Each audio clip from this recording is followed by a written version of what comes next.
Bismillahirrahmanirrahim. Assalamualaikum warahmatullahi wabarakatuh. Alhamdulillahirabbil alamin wa bihi nasta'in ala umuri dunya waddin. Assalatu wassalamu ala asyrafil anbiya wal mursalin Sayyidina Muhammad wa alihi tahirin wa ashabihil mujahidin. Amma ba'du. Yang saya hormati Bapak Ibu sekalian, jamaah mushola Al-Ikhlas Puri Delta Kiara Kota Serang. Alhamdulillah pada malam hari ini kita kembali berkumpul di majelis ini. Pada malam hari ini kita akan mengkaji sejarah Nabi.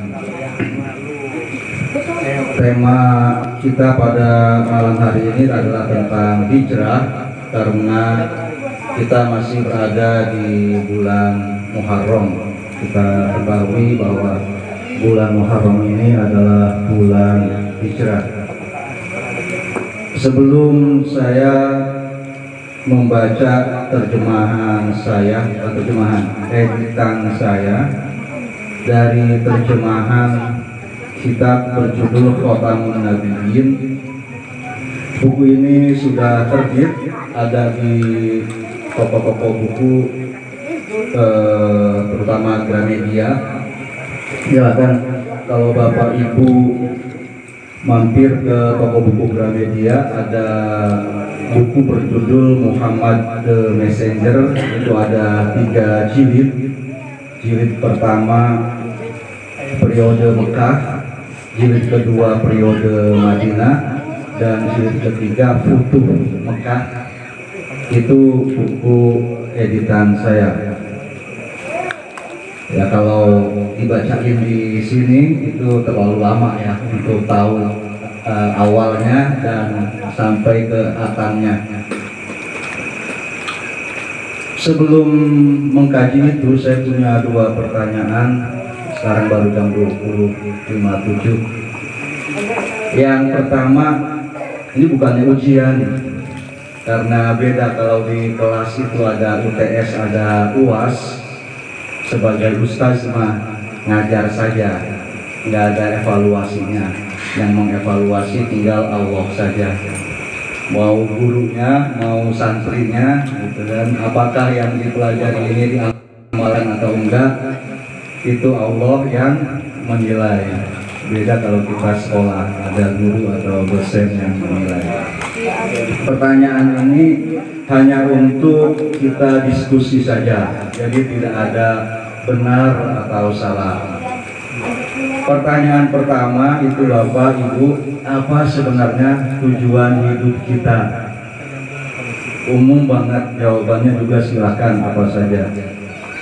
Kemudian yang kedua, kalau tidak ada Nabi Muhammad, bisa enggak kita hidup di dunia ini dengan baik? Kenapa? Silakan, siapa yang mau menjawab? Baik. Saya Rafa, Arif dan Ibu ya. Apa tujuan hidup kita? Gak punya tujuan. Ya, masih kecil sekarang cita-citanya apa? Yang sudah dewasa, sudah berkeluarga, masih punya tujuan hidup atau tidak? Masih. Apa? Selamat dan bahagia. Selamat dan bahagia. Dunia dan akhirat. Ya. Kita berawal menjadi ada itu ingatnya kapan? Ingat kita ada.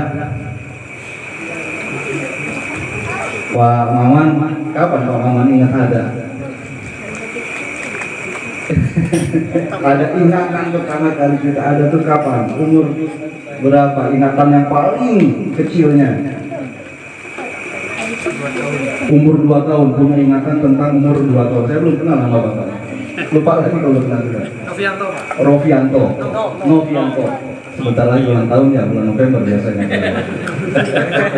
Masih lama Novembernya, masih jauh. Kita masih tungguin yang Juli-Juli dulu gitu kemarin. Udah ditebak aja, Bang. Iya. Bang Novi apa? ingatan paling kecilnya umur 2 tahun. Pak Rahmat 3 tahun. 3 tahun. Sampingnya Pak Rahmat saya lupa lagi, padahal kita udah pernah jalan-jalan bareng ya Pak. Siapa kan? Nama lupa saya. Adam. Pak Adam. Ya. Kalau di dalam kandungan ingat nggak? Nggak ingat Pak. Padahal kita sudah ada kan? Sebelum kita lahir gitu kan, kita sudah ada di dalam kandungan. Lahir aja nggak ingat, apalagi Lahir aja nggak ingat. Tapi kebutuhan dan tujuan hidup kita ketika di dalam kandungan dengan setelah lahir beda kan? Iya. Waktu kita terlahir kita nangis, nggak tahu tuh apa sebabnya kita menangis gitu ya. Tapi setelah semakin dewasa, semakin besar kita semakin betah di dunia ini.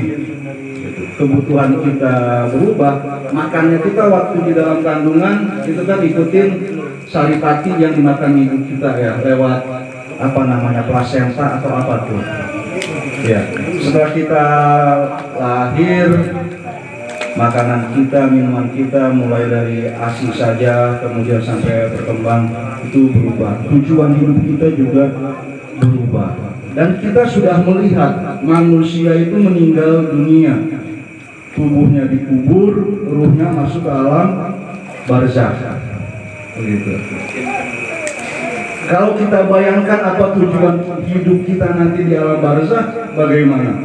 Kebutuhan kita di sana bagaimana? Dari alam barzakh kita akan pindah lagi ke alam akhirat. Ya. Bagaimana ada kita, gitu kan? Itu di luar jangkauan kita. Yang bisa kita ketahui ya keberadaan kita sekarang ini, ada jasadnya, ada ruhnya. Kita ingin bahagia. Kalau di dunia ini bahagia kita sekarang ada kopi, ada kacang, ada yang aroma wangi, itu membahagiakan untuk badannya. Kemudian bacaan-bacaan sholawat kita, bacaan Quran dan ibadah itu juga membahagiakan roh kita. Di alam barzakh tubuhnya sudah ditinggalkan, tinggal rohnya saja, gitu kan. Yang membahagiakan kita di sana, yang menyakitkan juga kelihatannya kalau kita bayang-bayangin mah, kenyataannya mau wallahu a'lam ya. Saya juga belum ngalamin. Itu berarti hanya bekal ketakwaan yang kita bawa. Wasta'inu bisobri wassolah terus misalnya sudah menjadi penolong kita mulai dari alam barzakh. Mintalah tolong kalian dengan sholat dan sabar. Di dunia kita sudah ditolong oleh sholat dan sabar kita. Di alam barzakh dan selanjutnya juga kita akan ditolong oleh hal tersebut. Sementara ya tubuh kita yang diolah oleh bumi itu sudah kita tinggalkan. Jadi tujuan hidup kita itu ya sesuai dengan iman kita adalah memiliki tadi sudah betul kebahagiaan di alam akhirat. Mulai dari alam barzakh yang alam yang segera akan kita jelang sampai ke alam akhirat sana. Dan kebahagiaan di sana yang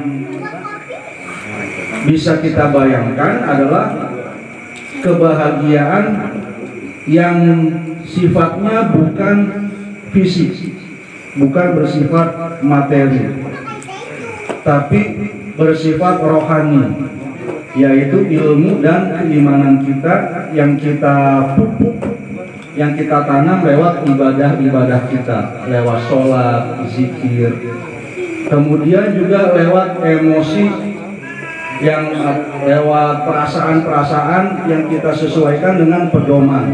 Misalnya tadi sudah disebutkan sabar, yang lainnya adalah rendah hati, yang lainnya lagi sifat misalnya dermawan dan sebagainya. Itulah tujuan hidup kita.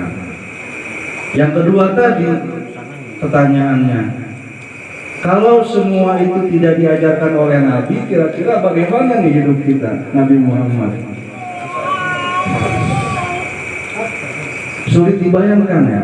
Sebab sekarang ini apapun yang kita kerjakan, baik oleh fisik kita maupun oleh pikiran, oleh perasaan kita, itu semuanya berusaha meneladani Nabi Muhammad.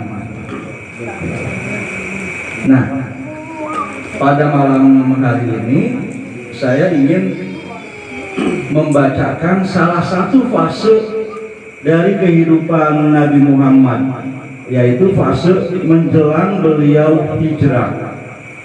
Bagaimana perjuangan Nabi Muhammad untuk menyampaikan contoh hidup yang terbaik bagi kita umat manusia, sehingga kita bisa menjalani hidup yang seperti sekarang ini. Sebelum para sahabat hijrah ke Madinah, ada hijrah ke tempat lain yang lebih dulu dilakukan oleh para sahabat yang sudah beriman. Kemanakah? Ada yang tahu? Najasi. Ke Najasi. Najasi itu sekarang apa kira-kira? Ethiopia. Pada waktu itu kerajaan yang makmur. Ya. Rajanya Najasi itu adalah raja yang adil. Walaupun dia belum beriman kepada dakwah Nabi Muhammad, tapi dengan keadilannya dia mau menerima orang-orang yang mengungsi dari Mekah. Kemudian karena permusuhan yang dilakukan oleh orang-orang kafir Quraisy itu semakin meningkat, maka untuk menyelamatkan para sahabat yang sudah beriman, Nabi Muhammad menyuruh untuk berangkat ke Madinah. Setelah Nabi Muhammad menerima janji dari para penduduk Madinah bahwa mereka akan melindungi umat Islam, sehingga yang tertinggal di kota Mekah itu tinggal beberapa sahabat saja. Di antaranya adalah yang Nabi sendiri, kemudian Abu Bakar belum berangkat. Abu Bakar sudah bertanya kepada Nabi, bolehkah saya pergi hijrah seperti yang lain? Nabi menjawab, jangan tergesa-gesa. Semoga Allah memberikan teman hijrah kepadamu. Abu Bakar berharap mudah-mudahan teman hijrah saya adalah Nabi Muhammad sendiri. Tapi kapan berangkatnya hijrah itu Abu Bakar tidak tahu, karena Nabi Muhammad juga tidak mengatakan kapan beliau akan hijrah. Selain itu ada Ali bin Abi Thalib. Selain itu masih ada misalnya beberapa sahabat yang karena lemah, karena tidak bisa melepaskan diri dari keluarga atau dari tuannya, kalau dia budak dari kalangan kafir Quraisy, mereka juga belum hijrah ke Madinah. Orang-orang Quraisy sudah memperkirakan bahwa Nabi sebenarnya akan hijrah, tapi nggak berangkat-berangkat, nggak pergi-pergi, tetap ada di Mekah. Mereka bingung jadinya.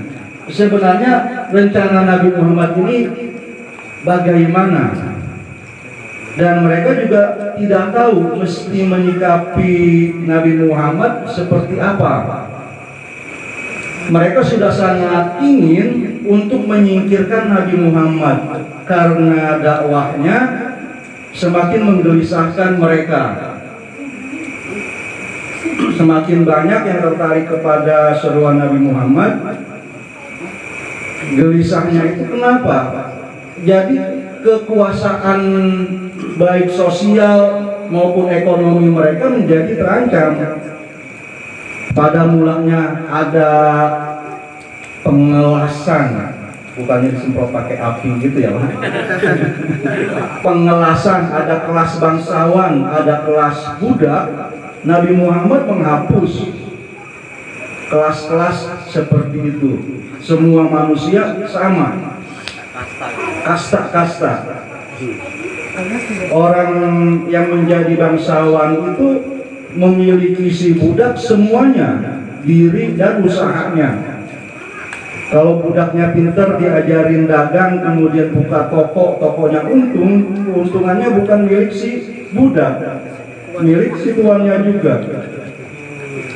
Kalau si budaknya berbakat jadi kesatria, jadi pendekar gitu kan, belajar pedang, tombak, berkuda dan sebagainya, dia bakal jadi pengawal, bakal menjadi pasukan yang kuat, menjadi pengawal dagang ya, orang-orang bangsawan Quraisy itu ke Ethiopia, ke Yaman dan sebagainya. Yang punya keuntungan hanya mereka saja. Ini dihapuskan oleh Nabi Muhammad. Segala hal yang menyenangkan diri mereka dihabiskan oleh Nabi Muhammad. Kesenangan fisik apapun, mulai dari arak misalnya, minuman keras, kesenangan tidak ada batasan dalam hubungan dengan perempuan. Yang mau berbuat sesuka hati seperti apapun itu dilarang oleh Nabi Muhammad. Ada kecaman misalnya penguburan bayi perempuan hidup-hidup itu dilakukan orang jahiliyah kan sebenarnya karena alasan dua. Yang pertama, khawatir nanti jatuh miskin, lantas yang anak perempuannya ini ya dijual jadi budak, atau nanti perang kalah juga disandra jadi budak. Itu akan sangat memalukan. Karena nggak mau terkena rasa malu itu, diantaranya untuk mereka melakukan penguburan bayi perempuan hidup-hidup. Makanya di dalam pelarangannya juga salah satunya jangan takut sama rezeki dari Allah. Rezeki anak-anakmu ini ya bukan lewat kamu sendiri. Tapi Nabi Muhammadnya tidak pergi hijrah. Orang-orang Madinah sudah mereka ketahui bakal mendukung dakwah Nabi Muhammad. Jadi mereka juga khawatir kalau Nabi Muhammad bisa sampai hijrah, nanti bisa menggalang kekuasaan, menggalang pasukan di sana. Alhasil mereka melakukan pertemuan di yang namanya Darun Nadwa. Mau diapakan Nabi Muhammad ini? Ada yang usul supaya Nabi Muhammad itu diasingkan ke tempat mana gitu ya, negeri mana. Tapi yang lain bilang kalau seperti itu, ya itulah yang diharapkan oleh Nabi Muhammad. Kemanapun beliau pergi, selain ke Madinah misalnya, di tempat itu Nabi Muhammad bisa mendapatkan pengikut baru, bisa menggalang pasukan. Nanti kalau pasukannya itu sudah kuat, Nabi Muhammad bisa melakukan banyak hal. Itu yang dikhawatirkan oleh orang Quraisy. Bisa mencegah kafilah dagang mereka, bisa menyerbu ke Mekah. Jadi pikiran orang tuh sangat dipengaruhi oleh sifat dirinya sendiri, perilaku dirinya sendiri. Takut sendiri. Iya, karena orang-orang kafir Quraisy itu memusuhi Nabi, sudah memboikot Nabi di Syi'ib pada tahun 9 Hijriah itu sebelum Isra Mi'raj, ya kan, dikucilkan dulu tuh. Mereka khawatir Nabi Muhammad bakal berbuat seperti itu. Karena mereka sudah menyita, merampas harta orang-orang yang beriman, mereka takut kalau orang-orang yang beriman ini kuat bakal melakukan hal yang sama seperti itu juga. Mereka sudah menyiksa Bilal, sudah melakukan kekerasan fisik dengan senjata kepada umat Islam. Mereka khawatir juga sama, kalau Islam kuat pada zaman Nabi Muhammad itu bakal seperti itu. Tapi coba kita bayangkan Nabi Muhammadnya sendiri dan leluhurnya Apakah akan melakukan hal yang sama kalau mereka kuat? Waktu kita bahas sejarah Hashim, Hashim itu artinya yang melumerkan adonan, bikin adonan roti. Itu leluhur Nabi, kakeknya Nabi yang membuat roti gratis untuk dibagikan kepada penduduk Mekah yang sedang kelaparan. Itu belum ya ada wahyu dari Islam. Terus yang lain itu kan sejarah leluhur Nabi Muhammad yang menggali sumur Zam-Zam dengan mencangkul sendiri sama anaknya, nggak ada yang bantuin. Pernah kita bahas di majelis ini. Semua itu kan bukan untuk kayak pabrik aqua sekarang misalnya gitu ya, airnya dia kemas atas dia jual. Air Zam-Zam yang lantas tergali yaitu jadi air yang gratis untuk semua manusia. Itu bisa kita saksikan pada leluhur Nabi Muhammad yang belum mendapatkan wahyu. Dan Nabi Muhammad sejarahnya, track recordnya nggak ada tuh pertanda-pertanda bahwa kalau dia berkuasa mah perilakunya bakal berbeda, bakal korupsi, bakal sewenang-wenang dan sebagainya. Tapi memang dasar mereka sudah melakukan banyak kezoliman, maka mereka juga takut, gitu kan, kalau Nabi Muhammad kuat bakal melakukan hal yang seperti itu. Jadi sebenarnya dengan dakwah Islam yang disampaikan 13 tahun di Mekah itu, yang terus menerus ditentang oleh kafir Quraisy, yang diinginkan Nabi hanyalah kebaikan untuk orang-orang yang menentangnya itu. Laqad ja'akum, yang selalu kita baca di awal marhabanan ini ya. Laqad ja'akum rasulun min anfusikum azizun alaihi ma anittum harisun alaikum bil mu'minina raufur rahim. Fa in tawallaw faqul hasbiyallah la ilaha illa huwa alaihi tawakkaltu wa huwa rabbul arsyil azim. Muhammadur Rasulullah walladzina ma'ahu asyidda'u 'alal kuffar ruhama'u bainahum. Nabi Muhammad penuh kasih sayang. Penderitaan umat, yang dimaksud dengan umat di situ ya bukan hanya umat Islam saja, tapi semua orang yang beliau dakwahi. Yang mayoritas di Mekah itu ya adalah orang-orang yang belum beriman. Penderitaan fisik mereka itu menyusahkan hati Nabi.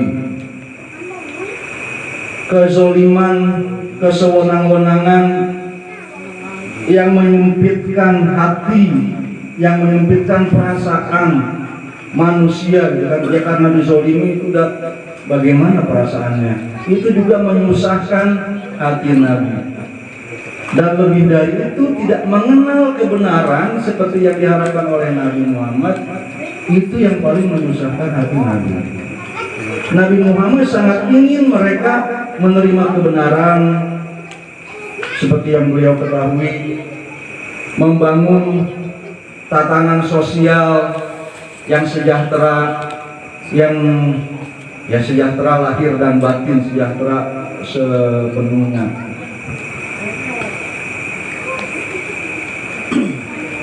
Yang akhirnya jika diterima maka kebaikannya itu untuk yang menerima itu sendiri di dunia maupun di akhirat. Jika mereka menolak, ya kesengsaraannya juga untuk mereka sendiri.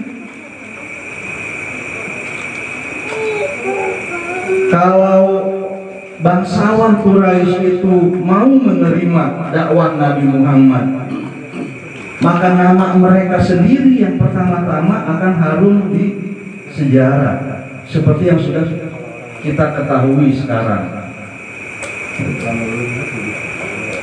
Tapi kalau mereka menolak, yang menjadi tugas Nabi hanyalah menyampaikan kesengsaraan di dunia dan penderitaan di akhirat berupa neraka, ya silahkan tanggung sendiri.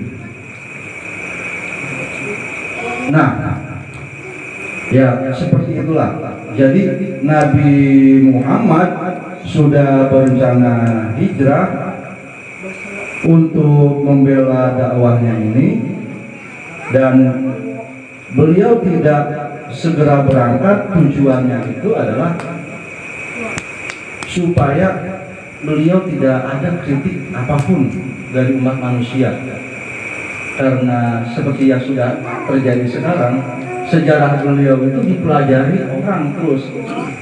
Ada cacat sedikit saja, bukannya cocok, cacat. Aduh, silapa. Ada cacat, ada celah, ada kesalahan sedikit aja, itu menjadi alasan, menjadi celah untuk menyerang beliau. Buru-buru banget dakwah hijrah gitu kan, belum juga, masih jauh ke perut, kok udah berangkat hijrah. Jadi kecerdasan Nabi Muhammad sebagai manusia, sebagai pemimpin politik, memimpin bangsa dan sebagainya, itu di luar jangkauan kita. Jadi sekarang setelah terjadi bisa kita lihat bahwa misalnya yang sudah disakiti kan pengikut-pengikut beliau yang lemah, gitu ya, yang budak, yang nggak ada pelindung, nggak berasal dari keluarga yang kuat, itu yang lebih dulu disakiti oleh orang-orang kafir Quraisy. Tapi Nabi Muhammadnya sendiri belum disentuh. Iya. Nah, di Darun Nadwah tadi akhirnya orang kafir Quraisy itu punya kesepakatan yang luar biasa canggih. Kita bunuh Nabi Muhammad, tapi dengan mengumpulkan para pemuda-pemuda yang paling kesatria, yang paling pendekar, yang paling tangkas dari semua klan, dari semua keluarga, sehingga darah pembunuhan Nabi Muhammad ini terbagi di semua keluarga kafir Quraisy. Kalau Bani Hashim mau menuntut minta fidyah, gampang, kita patungan. Kalau Bani Hashim mau menuntut dendam, mau ngajakin perang, tenang, mereka nggak bakal kuat melawan semua Quraisy. Jadi dikumpulin tuh, ada keluarga apa saja selain Bani Hashim yang ada di Quraisy sana, pilih satu pemudanya yang paling jago berperang, pendekarnya lah, kesatrianya, jawaranya. Nah, Nabi Muhammad mengetahui hal tersebut, maka sudah tahu bahwa malam ini adalah waktunya saya untuk berangkat hijrah.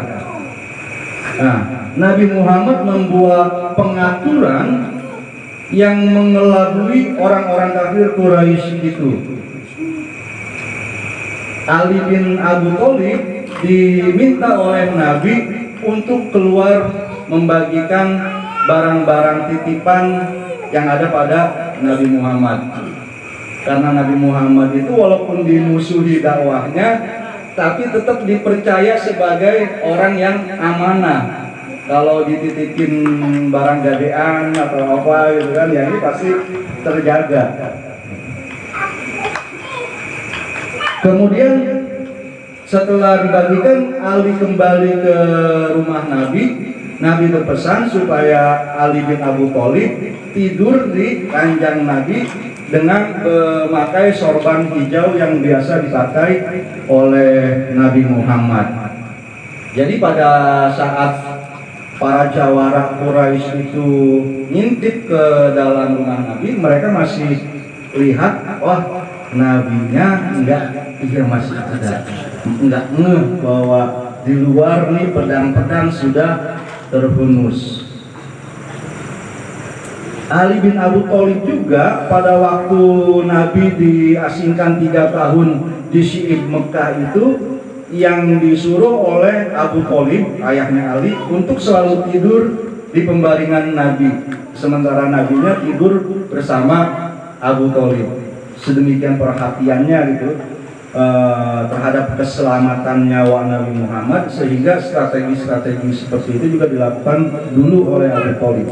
Dan sekarang Nabi melakukan strategi yang sama. Jadi resiko orang yang tidur di ranjang Nabi Muhammad itu nyawanya dia. Dan dia harus orang yang paling setia, orang yang paling tabah. Kalau ada celah sedikit gitu kan kesetiaan dan ketabahannya, bisa jadi di saat yang paling genting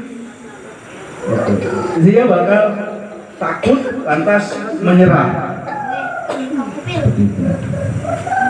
Kalau Ali bin Abu Thalib itu berperan pada bagian atau adegan atau apa istilahnya scan ini gitu ya, di dalam drama dakwah Nabi Muhammad di bulan Muharram ini juga kita kenal nanti anaknya Ali bin Abu Thalib, cucunya Nabi, yaitu Imam Husain, itu juga menyediakan nyawanya untuk membela dakwah kakeknya, yaitu Nabi Muhammad, dengan berangkat ke Karbala. Karbala adanya di Irak. Jarak antara Madinah dengan Irak saya nggak tahu, tapi mungkin bisa di Google Map itu bisa kita ketahui. Madinah ke Baghdad ya sekarang, Karbala nggak tahu masih ada di mapnya atau enggak. Ada berapa kilometer tuh? Dua-duanya tahu bahwa taruhannya adalah nyawa. Kalau dalam sejarah kita mengetahui bahwa Ali bin Abu Thalib akan selamat dari malam hijrah itu, tapi Imam Husain kita ketahui tidak selamat dari padang Karbala. Beliau dan anak-anaknya, sahabat-sahabatnya yang setia, gugur di padang Karbala itu.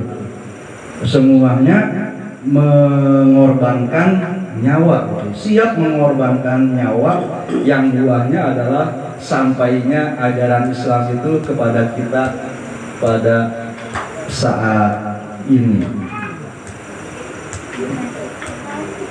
Ya, kalau kita baca sejumlah hadis itu Pak, ada yang menerangkan bahwa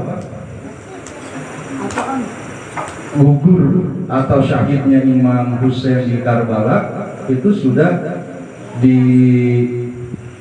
diindikasikan, sudah dikasih tanda, dikasih tahu sama Nabi Muhammad sejak kelahiran mereka. Jadi ada riwayat waktu Fatimah melahirkan Imam Hasan, yang dicium oleh Nabi adalah mulutnya Imam Hasan, dan waktu Imam Husain kemudian lahir, yang dicium di lehernya Imam Husain. Saya lupa dalam hadis itu siapa yang bertanya, apakah istri Nabi yang bernama Ummu Salamah atau yang lainnya. Mengapa kok dia tengetin dia, nyiumnya tempatnya beda. Dijelaskan, tolong ini jangan dikasih tahu kepada Fatimah di hadis itu. Tapi saya pikir Fatimah putri Nabi juga tahu sebenarnya ramalan atau tanda ini. Nanti cucuku ini yang Hasan akan meninggal karena diracun, sementara cucuku Husain akan meninggal di penggal. Karena sudah tahu, sebenarnya buat apa berangkat? Gitu. Sudah tahu bakal meninggal di Karbala, kok masih berangkat juga? Kayak bunuh diri. Jumlah pasukan jelas kalah. jauh kalah. Nah itu sama seperti tadi jawabannya kalau menurut saya Pak Novi, bahwa tindakan mereka itu dalam kalkulasi manusia nggak bakal bisa disalahkan. Nabi Muhammad tidak lebih dulu dan tidak terlambat hijrah karena itu saat yang tepat dalam kalkulasi manusiawinya. Di sini pada malam hijrah nyawa Nabi Muhammad sudah diancam. Seberapapun cintanya kepada Mekah, seberapapun cintanya kepada orang-orang yang ada di sekitar beliau, kafir Quraisy, para paman dan sebagainya, tapi udah nggak ada harapan lagi.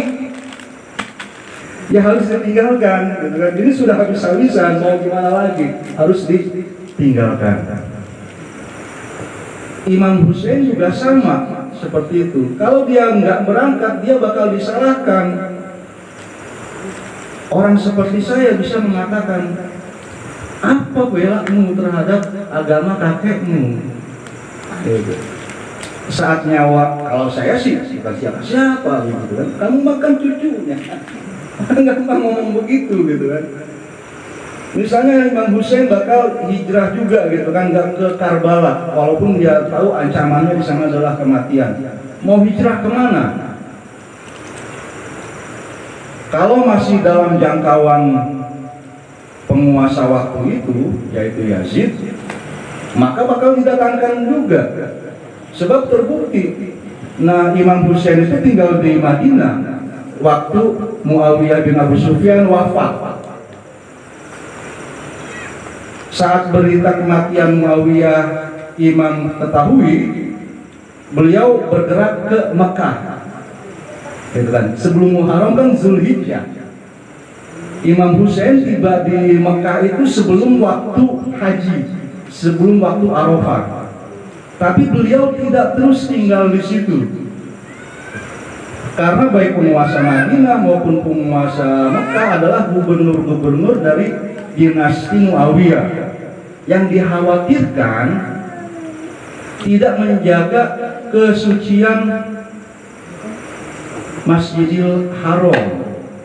Terbukti, apakah sebelum atau setelahnya saya lupa itu, waktu Abdullah bin Zubair, putra dari Asma, berlindung di Mekah di Masjidil Haram, tetap lembing, tombak, panah diarahkan ke sana.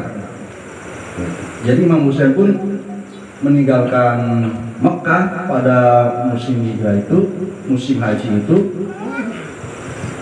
ya karena merasa bahwa ini juga bukan tempat mencari suaka yang aman. Jadi kesyahidannya di Karbala itu adalah ya walaupun perhitungan manusiawinya sudah mengarah ke sana pasti, tapi sesuatu yang memang menjadi tugas yang harus dilaksanakan, harus ditunaikan. Nah, jadi itu rahasianya menurut saya, bahwa Nabi Muhammad memilih hijrah pada malam tersebut karena semua alasan, semua argumentasi yang dibutuhkan untuk hijrah sudah terpenuhi, sudah ditentang, sudah klik semuanya, gitu kan. Nyawa Nabi Muhammad sudah terancam untuk tinggal di Madinah terus. Pendamping Nabi Muhammad pada waktu itu adalah Abu Bakar. Jadi Ali bin Abu Thalib tinggal di kamar Nabi, di ranjang Nabi. Abu Bakar yang mendampingi Nabi di perjalanan hijrah. Ya itu juga sama, resikonya nyawa juga, gitu kan. Setelah pagi diketahui bahwa ternyata Nabi Muhammadnya nggak ada, maka para pengepungnya itu kan segera mengejar. Dan kita ketahui misalnya Nabi Muhammad itu berlindung di Gua Sur. Gua Sur itu saya belum sempat pergi ke sana waktu haji. Ya, mungkin bapak-bapak kalau waktu umroh nanti punya waktu yang lebih senggang bisa diperiksa buat sur seperti apa.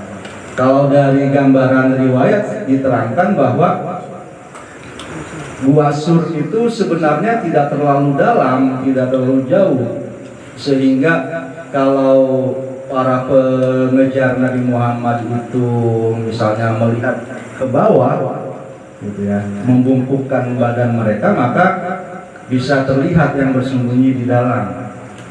Tapi ada yang mukjizat yang misalnya melindungi di situ, misalnya ada burung yang bertelur, ada laba-laba yang membuat sarang, yang membuat para pengejarnya itu berpikir bahwa Nabi Muhammad tidak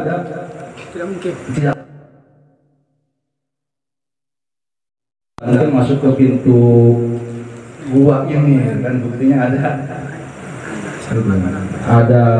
sarang laba-laba dan ada burung yang bertelur itu. Dan salah satu pendamping perjalanan hijrah Nabi itu, karena Nabi nggak lewat jalur Mekah Madinah yang umum, tapi lewat jalur lain gitu. Dan yang mengetahui jalur itu bukan Muslim. Ya. Jadi ini juga memberikan satu pelajaran bahwa ya interaksi kita dengan yang beda akidah itu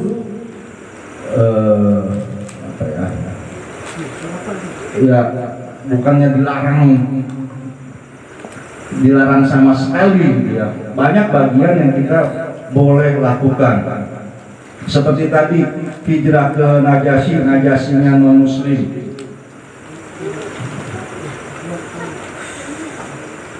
Di dalam Al-Quran, Nabi Yusuf dicelakai oleh siapa? Oleh saudara-saudaranya, abang-abangnya. Yang nyeburin Nabi Yusuf ke dalam sumur itu siapa? Ya, abang-abangnya gitu ya. Itu juga pelajaran saat hijrah tadi. Nabi Muhammad yang mencelakainya itu adalah paman-pamannya, sepupu-sepupunya. Yang menolong Nabi Yusuf siapa? Setelah ditemukan oleh kafilah dagang kemudian dibawa ke Mesir, bangsawan Mesir. Bangsawan Mesirnya sudah beriman belum? Belum beriman. Yang menolong umat Islam waktu hijrah juga seperti itu. Palestina sekarang siapa yang mencelakainya? Siapa yang tidak menolongnya? Saudara-saudaranya. Yang mencelakainya Israel, yang nggak menolongnya saudara-saudaranya. Cuek aja gitu.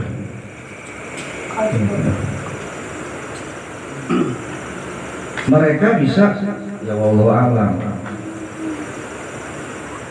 mempelajari dari pelajaran hijrah ini gitu, bahwa orang yang mengusung keimanan itu, yang memusuhi dan yang menelantarkan bisa jadi adalah saudara-saudaranya sendiri. Dan kalau misalnya orang-orang Eropa sekarang mulai pada sadar akan adanya genosida di Palestina, yang ramai demonstrasi misalnya di sana, termasuk di Indonesia juga kan kadang-kadang aja munculnya itu kan, nggak terus-menerus menyerukan pembelaan terhadap Palestina itu, ya itu juga bisa diambil pelajaran dari situ.